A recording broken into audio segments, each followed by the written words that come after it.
ஒரு வழியா கப் அடிச்சாச்சு. As the Virat Kohli fan, just happiness to the core. பயங்கரமான ஹாப்பி, பயங்கரமான எமோஷனல். நேத்திக்கு தலைவன் கண்ணில் அந்த கண்ணீர் பார்த்ததும் எனக்கு தெரிஞ்சு நான் மட்டும் இல்லை, எனக்கு தெரிஞ்சு ஒட்டுமொத்த ஒரு ஆர்சிபி ஃபேன்ஸ், வேர்ல்ட்ல இருக்கிற RCB fans, Virat Kohli fans எல்லாரு கண்ணிலையும் கண்டிப்பா அந்த கண்ணுல அந்த தண்ணி தேங்கி இருக்கும். ஏன்னா நான் வேர்ல்டு கப்ல தோத்தப்பவும் இல்லை T20 வேர்ல்டு கப் ஜெயிச்சப்போ கூட நான் இவ்வளவு இது எமோஷனலா நான் விராட் கோலியை வந்துட்டு யாருமே பார்த்தது இல்லை. பட் நேத்திக்கு அது பாக்குறப்போ அந்த டிராஃபி எவ்வளோ அவருக்கு how much that means to himங்கிறது நல்லாவே தெரியுது. ஸோ நேத்திக்கு அந்த டிராஃபி அப்படியே கையில் எடுக்கிறப்போ அதோடைய ஹாப்பினஸ் லெவலே அவ்வளோ ஒரு மிகப்பெரிய ஒரு இதுதான் சொல்லி ஆகணும். So finally the trophy has arrive, the trophy have come to Bengaluru. So இன்னைக்கு இந்த ஜெர்சி போடுறப்போ அவ்வளோ ஹாப்பியா இருக்கு, அவ்வளோ சந்தோஷமா இருக்கு. ஸோ ஹீசாலா கப் நம்து ஃபைனலி ஹஸ் அரைவ். விராட் கோலியோட கேப்டன்சியில் அடிச்சிருந்தா அது இருக்கும். விராட் கோலியோட கேப்டன்சி அடிச்சிருந்தா அஸ் அ கேப்டனா அவருக்கு இன்னும் ஒரு மிகப்பெரிய பூஸ்ட் கொடுத்துருவோம். ஒரு ஓகே இன்னொரு பிலீஃப் வச்சு மேபி அதனாலேயும் கூட நிறைய சர்ச்சைகள் இருந்துச்சு. ஓகே கேப்டன்சி சரியில்லைன்னு சொல்லிட்டு, ஸோ ஆஸ் அ பிளேயரா ஐ வாண்ட் டு கான்ட்ரிபியூட் சொல்லிட்டு வந்தாரு. அதுக்கப்புறம் வந்து ஸ்டில் எனக்கு தெரிஞ்ச எல்லா சீசனும் 600+ ரன்ஸ் அவரோட நேத்திக்கே சொன்ன அவரோட யூத் பிரைம் அண்ட் எக்ஸ்பீரியன்ஸ் எல்லாம் கொடுத்து ஃபைனலி அந்த 18 சீசன்ஸ் இதுக்காக வெயிட் பண்ணி நேத்திக்கு அடிச்சது வந்துட்டு just happiness to the core. அதை தாண்டி நேற்று மேட்சை பத்தி ஸ்பெசிஃபிக்கா ஒவ்வொரு ஓவர்ஸ் எப்படி போச்சு, எவ்வளவு த்ரில்லா போச்சு? ஆக்சுவலி நேத்திக்கு மேட்சை பத்தி சொல்லணும்னா ஈவன்லி பாய்ஸ்டு. பஞ்சாப் பக்கமும் இருந்தது மேட்ச், ஆர்சிபி பக்கமும் இருந்துச்சு. பட் ஏதோ ஒரு ஃபேரி டெயில் நினைக்கிறேன். கன்ஃபார்ம் வந்துட்டு ஆர்சிபி இந்த வருஷம் அவங்களுக்குன்னு ரிட்டன் அவங்க தான் அடிக்கணுங்கிற ஒரு அழகான ஃபேரி டெயில் மாதிரி தான் இருந்துச்சு மேட்ச். ஏன்னா ஃப்ரம் த டாஸ் பஞ்சாப் ஜெயிச்சு வந்துலே பவுலிங் போட்டாங்க. ரொம்ப விக்கெட்டும் ரொம்ப ஃபிளாட் ட்ராக்கு, நல்ல பேட்டிங் ட்ராக்கு, கன்ஃபார்ம் 2 or 10+. ஏன்னா வந்துட்டு அதுக்கு முன்னாடி வந்துட்டு எலிமினேட்டர் குவாலிஃபை 2ல வந்து அடிச்சுட்டு வந்தாங்க எம்ஐ பயங்கரமா. ஸ்ரேயஸ் ஐயரோட செம நாக்கு, எல்லாருமே பயங்கரமா பெர்ஃபார்ம் பண்ணி செம்ம ஒரு ரெட் ஹாட் ஃபார்ம்ல தான் ஃபைனல்ஸ்க்கே வந்திருந்தாங்க பஞ்சாப். ஸோ அந்த மாதிரி ஒரு பஞ்சாபை வந்துட்டு எப்படி நம்ம 210 அடிச்சு எப்படி டிஃபெண்ட் பண்ண போறோம்? ஏன்னா ஆர்சிபி கிட்ட அந்த மாதிரி ஒரு பவுலிங் அட்டாக் இருக்கு. பட் அந்த 210 எப்படி அடிக்க போறோம் அப்படிங்கிற மாதிரி இருந்துச்சு. பட் ஃபில் சால்ட் ஆக்சுவலி நேத்திக்கு ஆடுவாரா மாட்டாரா அப்படின்னு காலையில வரைக்கும் எல்லாருக்குமே இருந்துச்சு. பட் கரெக்டா ஆர்சிபி கிட்ட இருந்து post Phil Salt has arrived to Ahmedabad for the finals அப்படின்னு சொல்லிட்டு. ஏன்னா அவர் இங்கிலாந்துக்கு போயிட்டு இந்த ஃபைனல்ஸ் ஆடணும்னு சொல்லிட்டு திரும்பவும் வந்து இது பண்ணியிருக்காங்க. ஸோ எல்லாருக்குமே அந்த ஃபைனல்ஸுங்கிற அந்த இம்பார்ட்டன்ஸ் தெரியுது. அது தெரிஞ்சு வந்து நேத்திக்கு அவரும் அவ்வளோ சூப்பரான கான்ட்ரிபியூஷன் அவர் சைட்லேருந்து வந்தது. நெக்ஸ்ட் விராட் கோலிக்கு எப்பவுமே ஒரு ஃபயரி நாக் பார்ப்போம். இந்த சீசன் ஃபுல்லாவே ஃபயரி நாக் ஆடி இருக்காரு. 6 ஓவருக்குள்ள பவர் பிளே மேக்சிமைஸ் பண்ணணும், பவுண்டரிஸ் அடிக்கணும், சிக்ஸஸ் அடிச்சு மேக்சிமைஸ் பண்ணணும்னு பார்த்தாரு. ஆனா நேத்திக்கு ஒரு டிஃப்ரெண்ட் அப்ரோச், மோர் லைக் அந்த T20 வேர்ல்டு கப் ஃபார்மேட்ல அடிச்ச மாதிரி ஒரு ஃபீல் இருந்துச்சு. பட் கொஞ்சம் ஸ்டெடியா ஆடினாரு. சரி ஓகே, ஒரு 50 ஃபைனல்ஸ்ல ஒரு சின்னதா ஒரு ஹோப் எதிர்பார்த்தோம். பட் அது நடக்கலைனாலும் அந்த 43 இஸ் நாட் அட் ஆல் ரொம்ப இதுன்னு சொல்ல முடியாது. ஆனா கண்டிப்பா தோத்துருந்தா மேபி அந்த ஸ்லோ நாக்காக தான், ஸ்லோ நாக்கு அப்படின்னு சொல்லிட்டு எல்லாரும் கன்ஃபார்ம் அடிக்க வந்திருப்பானுங்க.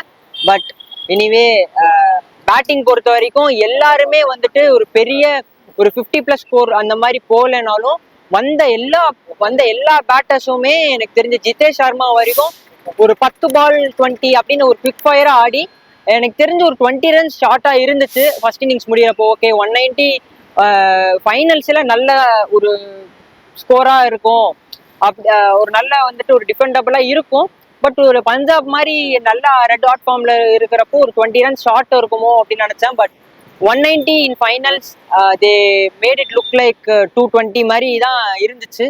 அண்ட் செகண்ட் இன்னிங் ஸ்டார்ட்ல வந்துட்டு ஓகே ஒரு 40 ரன்ஸ் 50 ரன்ஸ் கிட்ட வந்துட்டு விக்கெட்டே போல அப்படிங்கிறப்போ வந்துட்டு ஓகே அவ்வளோதான் போல, கொஞ்சம் கதி கலங்குற மாதிரி தான் இருந்துச்சு. டில் டேவிட் வந்து உங்களுக்கு வந்து ஒரு ஃபினிஷிங் அப்படின்றது வந்து ஒரு பெரிய பேக் போனா இருந்திருக்காரு. இப்போ அவருக்கு இல்லை அப்படின்றது வந்து இதனால எப்படி அட்ஜஸ்ட் பண்ணிக்க முடியும்?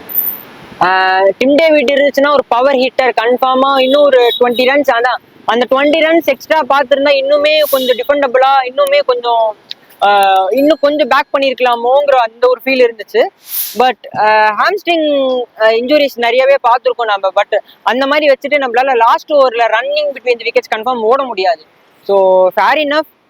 ஆனாலும் அது பெரிய அளவுக்கு நேற்றுக்கு நமக்கு இம்பாக்ட் ஆகாத அளவுக்கு நேற்றுக்கு மற்ற பேட்டர்ஸ் வந்து அதை கவர் பண்ணிட்டாங்க. So which is a good sign. Plus இதில் வந்து என்ன ஒரு மெயினான ஒரு விஷயம் அப்படின்னா, ஒரு லிவிங்ஸ்டனை பேக் பண்ணதா இருக்கட்டும், ஒரு முன்னாடிய செப்பர்டை பேக் பண்ணதா இருக்கட்டும், மேபி அந்த ஒரு சில சேஞ்சஸ் எதுவும் பண்ணியிருந்துருக்கலாம். ஒரு சுயா சர்மா, லிவிங்ஸ்டன், இவங்க எல்லாருமே ஒவ்வொரு மேட்ச் எல்லாம் பண்ணியிருக்காங்க. பட் ஒவ்வொருத்தரையும் பேக் பண்ணி ஒரு ப்ராப்பர் ரிப்ளேஸ்மெண்ட் பேக் பண்ணதை வந்து பார்க்குறீங்க. ஏன்னா ஒரு ஸ்வப்னில் சிங்கை கூட வந்து கொண்டு வந்துருக்காங்க ஆல்ரெடி.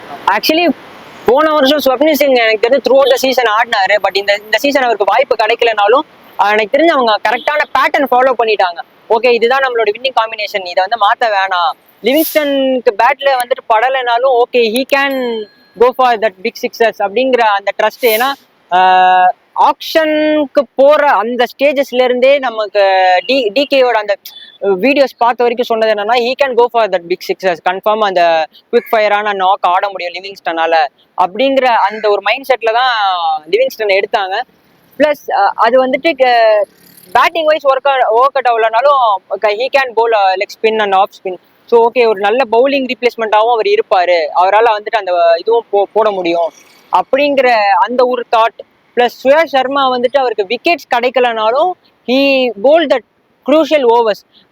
எல்எஸ்ஜிக்காக பஞ்சாபோட அந்த ஃபர்ஸ்ட் இது குவாலிஃபையரே வந்துட்டு சூப்பரா போட்டிருந்தாரு. ஸோ எல்லாருமே கரெக்டா அந்தந்த டேஸ்க்காக சேவ் பண்ணி வச்சிருந்தாங்க போல இருக்கு. விச் இஸ் கரெக்டா அது அந்த காம்பினேஷன் நல்லா செட் ஆயிருச்சு.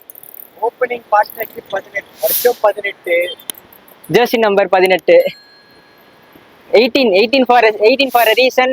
அந்த தலைக்கு வந்து 7 ஃபார் ரீசன்ன்ற மாதிரி 18 ஃபார் a ரீசன் கன்ஃபார்ம். இது வந்து பியூர் டெஸ்டினின்னு தான் சொல்லணும்.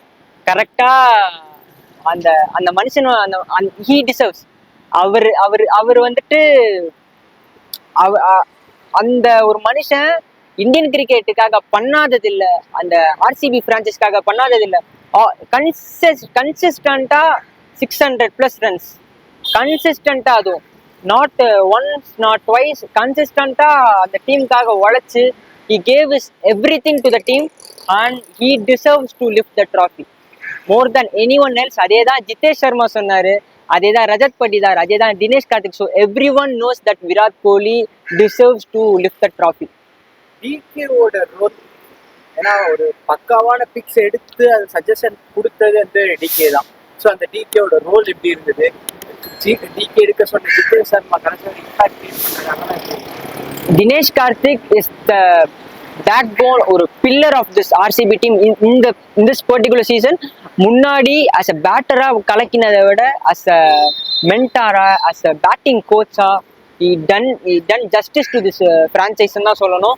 ஏன்னா எல்லாமே சூப்பர் பிக்ஸ், எல்லாமே அனலைஸ் பண்ணி உட்காந்து யோசிச்சு கிட்டத்தட்ட இந்த மணி ஐஸ்ட் ப்ரொஃபஸர் மாதிரி பிளான் போட்டு எடுத்திருக்காரு.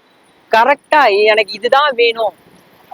ஏன் வந்துட்டு புவி வந்துட்டு இப்போ சரியா இப்போ ஆடுறது இல்ல, ஃபார்ம் அவுட்ல இருக்காரு. நோ, ஆஃப்டர் பும்ரா புவி is the best bowler in this even till now அப்படிங்கிறத பேக் பண்ணாரு. ஜிதேஷ் சர்மாவை வந்துட்டு எல்லாரும் பஞ்சாப்ல ரிலீஸ் பண்ண, ஒய் ஜிதேஷ் சர்மா, ஒய் குணால் பாண்டியான்னாங்க எல்லாருமே.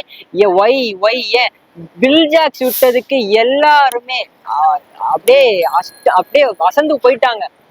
வில் ஜாக்ஸ் விட்டதுக்கு அப்புறம் என்னடா பண்றீங்க அப்படிங்கிற மாதிரி. பட் வில் ஜாக்ஸ் விட்டுட்டு he went for Tim David. அந்த ஃபர்ஸ்ட் ஆஃப் டிம் டேவிட் பண்ணாத அந்த மேஜிக்கே இல்லை. ஸோ எவ்ரிதிங் அவர் பண்ணது, அவர் போன எல்லாமே கரெக்டா கிளிக் ஆயிருக்கு. So Dinesh Karthik is like the backbone for this season. நான் இன்னொரு விஷயம் கேட்பேன் அப்படின்னா, எல்லாமே ஃபைன், ஓகே, நல்லா தான் போகுது. அந்த other side CSK fans CSK ஃபேன்ஸுக்கு எனக்கு தெரிஞ்சு கன்ஃபார்ம் அவங்க சோஷியல் மீடியால என்ன பண்ணுவாங்கங்கிறது எனக்கு தெரியும். ஒரு கப் அடிச்சாச்சு, நாங்க 4 கப்பு வச்சிருக்கோம் அப்படின்னு சொல்லிட்டு கன்ஃபார்ம் வருவாங்க. Still they go for that. Confirm troll இருக்கும், இது இருக்கும். பட் நாங்க வந்துட்டு இதுக்கப்புறம் அதுக்கு ரியாக்ட் பண்ணிட்டு இருந்தோம்.